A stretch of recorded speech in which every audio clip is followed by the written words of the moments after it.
Good morning. सकाळी सकाळी मस्त असं वातावरण झालं होतं, तर म्हटलं चला एक छोटीशी क्लिप घ्यावी. कारण पावसाचं वातावरण, पाऊस पडत नाही पण वातावरण झालेलं आहे.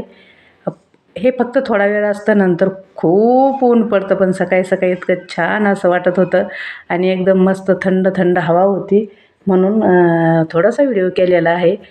तर कसा वाटला आपल्या गावाकडचा हे छोटासा व्हिडिओ, व्हिडिओ नाही म्हणायचं, छोटीशी क्लिप. आणि वातावरण छान असं होतं. तर नक्की कमेंटमध्ये सांगा. व्हिडिओला लाईक करा, कमेंट करा आणि आपल्या चॅनलला सबस्क्राईब करा. आणि इतके सुंदर असे निशिगंधाची फुलं बघितले मी ज्यावेळेस मी याच्यात आले बागेत, तर बघू शकता तुम्ही किती छान असे निशिगंधाचे फुलं फुललेले होते, म्हणून घेतले. कारण तोपर्यंत मी चालूच, मला वाटलं होतं खाली काहीतरी असणार आहे, म्हणजे नाही का आपण फुलं वगैरे. तर छान असं मी फुलाचे व्हिडिओ घेतलेला आहे. मोगरा आणि काय, निशिगंधा. आणि त्यानंतर मी टाकलेलं आहे झेंडूचं रोप.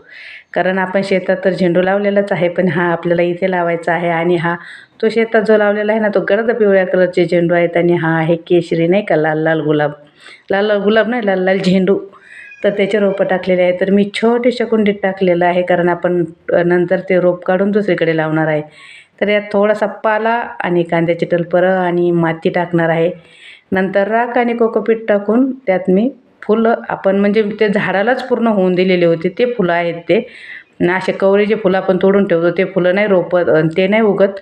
पण जे झाडाला आपण व्यवस्थित होऊन देतो ना आणि सुकून देतो झाडालाच, ते फुलं मस्त येतात, म्हणजे उगतात त्याचं रोप. तर बघू शकता अशा प्रकारे मी राख, माती, कोकोपीट थोडंसं टाकून घेतलेलं आहे. आणि हे बघा, हे फुलं आम्ही स्पेशली म्हणजे जे पहिलं फुल लागल्यापासून जे शेवटपर्यंत हे फुलं ठेवले होते खास रोपासाठी. तर आता रोप मस्त उगेल त्यावेळेस आपण लावू, त्यावेळेस मी तुम्हाला दाखवेलच. कारण आपण दरवर्षीच असं एक बागेपुरतं घरच्या घरी पूजेसाठी आपण रोप तयार करत असतो. तर अशा प्रकारे मी रोप तयार केलेलं आहे. ते तर उगणारच आहे, मी तुम्हाला दाखवेल पुढे. आणि थोडंसं कोकोपीट टाकलेलं आहे, कारण अजून खूप पाणी आहे, त्यामुळे ओलसर राहण्यासाठी कोकोपीट खरंच खूप मदत करतं आणि गारवा धरून राहतं राखीमुळे. तर आज रोप तर टाकावंच लागेल, कारण लेट लेट होत जातं. आता पाऊस तर पडेलच, पण तोपर्यंत आपण टाकूया. आणि नंतर आहे ना, आपण बेडगी मिरचीचं जे रोप तयार केलं होतं ना, ते खूप उन्हाने खराब झालं. आणि मध्ये आम्ही पुण्याला 8 दिवस होतो, त्यामुळे पार त्याचे पार हे होऊन गेलं.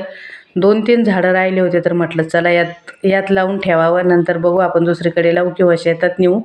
पण तोपर्यंत मी यात लावणार आहे, कारण ते खूप म्हणजे ते त्याच्या छोट्याशा ट्रेमध्ये लावलं होतं ना, तर ते रोप मोठं झालं, तर ती माती पण कमी पडायला लागली. तर यात मी सेम असंच म्हणजे खाली पालापाचोळा आणि हे नारळाच्या शेंड्याचं वगैरे भरून घेतलेलं आहे. आणि नंतर माती टाकून, आणि आहेत ते 2-3 रोपं जेवढे उगले तेवढे उगले, भरपूर होते, 25-30 रोप उगवलं होतं बेडगी मिरचीचं खरंच ना. पण हे माझ्याकडून टाकण्यात चूक झाली, मी त्यावेळेस लवकर टाकलं. म्हटलं उगल, उष्णता आहे ना, तर पटकन उगवलं पण होतं, ते खूप छान उगवलं होतं. पण गेलं ते सगळं. तर आता तर मिरची पण नाही आहे. तर बघू, ह्या 4-5 आहेत, तर या चांगल्या जर रोपल्या तर याच्यापासून आपण परत नवीन रोप तयार करू. तर मी हे छोट्याशा ह्याच्यात का लावत आहे, की कारण त्याची काळजी घेतली जाते. छोट्याशा जायच्यात असल्यावर व्यवस्थित वेळेच्या वेळेला पाणी दिलं जातं. काय होतं, बाग आपण गार्डनमध्ये जर लावलं ना, तर फुलझाडांबरोबर याला पण रोजच्या रोज पाणी जातं. खरं तर जे भाजीपाला असतो ना, ते असं वेगळीकडेच लावला पाहिजे, कारण त्याची एक पाण्याची एक हे असते, मर्यादा असते. हे असतं, मिरची झालं, हे झालं, मिरचीला जर जास्त प्रमाणात पाणी वगैरे जर झालं तर कोकडा पडण्याची शक्यता असते. आता मी ज्या मिरच्या आणल्या होत्या त्याच्यात खूप असा कोकडा पडलेला आहे. तर सगळं नियोजन पद्धतच हे बघा, एवढेच रोपं राहिलेले, एवढं पूर्ण ट्रे भरून रोपं आलं होतं बरं का. पण आम्ही तरी पण मी एकदम सावलीत ठेवून गेले होते त्याला. पण पाणी नव्हतं आणि खूप ऊन होतं ना. आता ते मध्ये पुण्याला 8 दिवस राहिल्यामुळे पूर्ण रोपं जळून गेलेले आहेत. तर मी ते काढून टाकले आणि एवढे जे आहेत हे लावलेले आहेत. आता याची छान प्रकारे अशी काळजी घेणार आहे. आणि मग नंतर आपण बघूया कशा मिरच्या येतात त्याला. आता जे बाकीचे जे असतात ते फवारणीने वगैरे ते छान येतात. आणि हे वालाचं बी, तर हे वालाचं बी मी लावलेलं आहे. आणि हे जे आहे ना, ही मिरच्या काढून घेतल्यानंतर हे असंच एखाद्या मोठ्या झाडाच्या कडाला ठेवून देणार आहे आणि ते वेल झाडावर काढून देणार आहे. तर 4 असे मी लावलेले आहेत. बघू कसे येतात ना. ते हे जमिनीत पुरून द्यायचं आणि कट करून टाकायचं. ते हे पूर्ण असंच काढता येतं आपल्याला, म्हणजे नाही का, असं कट करून काढलं ना, तर हा जे गठ्ठा असतो मातीचा तसंच राहतो. तो तसाच जमिनीत पुरून द्यायचा. तर बघू शकता अशा प्रकारे मी मिरच्या आणि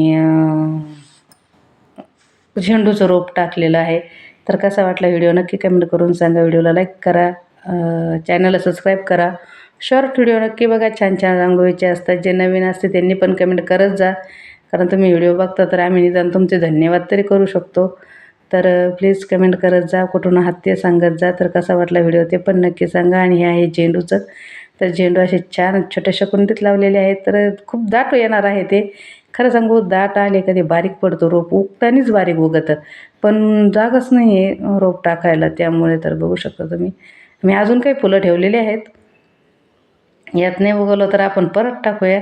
तर चला आपण भेटू परत पुढच्या व्हिडिओत. आणि प्लीज सपोर्ट करा. खूप थोडंसं हे राहिलेलं आहे आता. आपण एक यशस्वी टप्प्यापर्यंत पोहोचणार आहोत.